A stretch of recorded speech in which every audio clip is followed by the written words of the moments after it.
To be honest, my life was always pretty uninteresting. I was probably just the normal, average working person, really. I had a good job, being at uni. I worked with good people.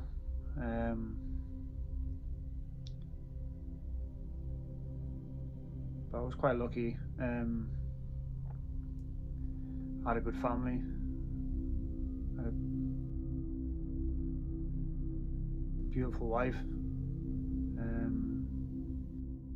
Two amazing kids. I had a good job.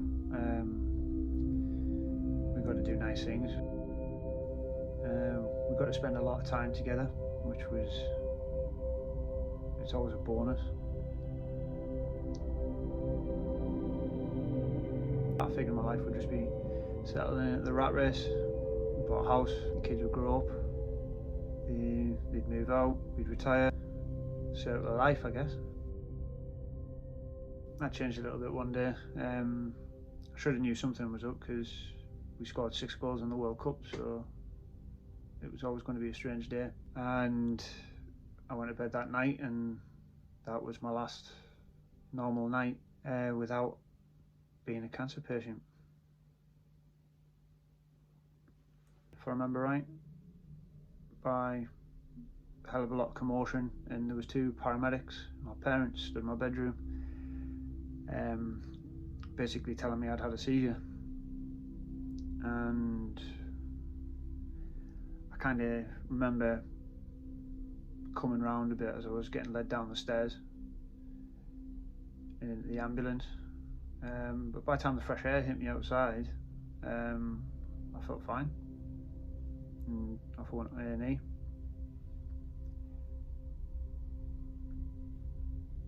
I think a bit as a matter of course, they did a CT scan and they found a bruise, which they wanted to get checked out in the MRI, so off I went down to the MRI for a brain scan, and that's kind of when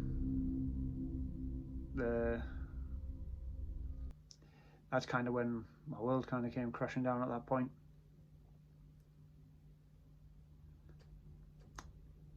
The way the doctor put it is they found 2 what he called metastasized lesions in my brain, and I was away to see a specialist neurosurgeon. He basically told us he didn't know what it was, but whatever it was, it shouldn't be there, and he wanted it out. So within about a week and a half after that, I was in surgery. A day and a half after my surgery, recovering and waiting for the autopsy. Had to wait for the biopsy results. We went back in to the room, and I remember sitting there while the guy read the email out from the pathologist and basically told me it wasn't good, but they couldn't tell me whether it was a grade 3 or a grade 4 tumour, and that I was joining the conveyor belt for cancer treatment, basically. The hardest part's the waiting. They can't just start shooting radiation into your head when you have an open surgical wound essentially in there. So we were given a 6-week period where we just told go away, rest up, heal, get ready for what's probably going to be quite an unpleasant treatment. And that's what we did. We went away. We went to Scotland. We went to stay near Glencoe, and I was fit, I was healthy, and I was just waiting. My wife and I spent the days, we just went hiking, we took the kids out, visited the little villages around the place and had a good time. And then it was back home. My 6 weeks pretty quickly went over, and it was down to business. You go through something like cancer treatment, it changes how you view things. You stop thinking how much money can I earn, or I want to save for that thing. It's more about what you can achieve really. You want to spend time with your kids, you want to spend time with your family, you want to have experiences, and that's probably the main driver behind why I want to do the Ironman. I think pushing the limits is something that's always interested me. I was always interested in endurance sport. I ran as a kid. My dad ran the Glasgow Marathon, God knows when, probably early 80s. But I remember even as probably 5 or 6, I remember he had the medal in the house, and I used to keep it in my toy box. And I just always remember like being in awe of the idea of running 26 miles. And I always wanted to do one myself. I think I've always kind of idolised my dad. It was his stories. I always wanted to do things that he did. I wanted to be a fighter pilot when I was a kid. I mean, a lot of that came from the fact he wanted to be.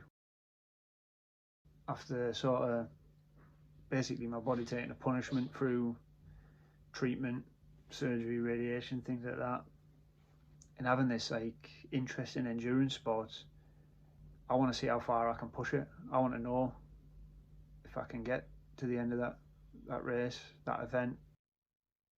These sort of things inspire people, and I think going through an experience like this, I think you almost owe it to the people who follow behind you and go through the same thing, to try and leave a little note on the wall of the cave, so to speak, to inspire them to lift their head up and trudge on and get out the other side of it. I guess like all good stories, there needs to be a twist in the tail somewhere, and I guess the second surgery is that twist for me. I'm still going to be on the line at Bolton. I'm still planning on doing this marathon in October. And I think an important thing about the whole idea of the Ironman is just not giving up and just taking it one step at a time. And that's all I'm planning on doing.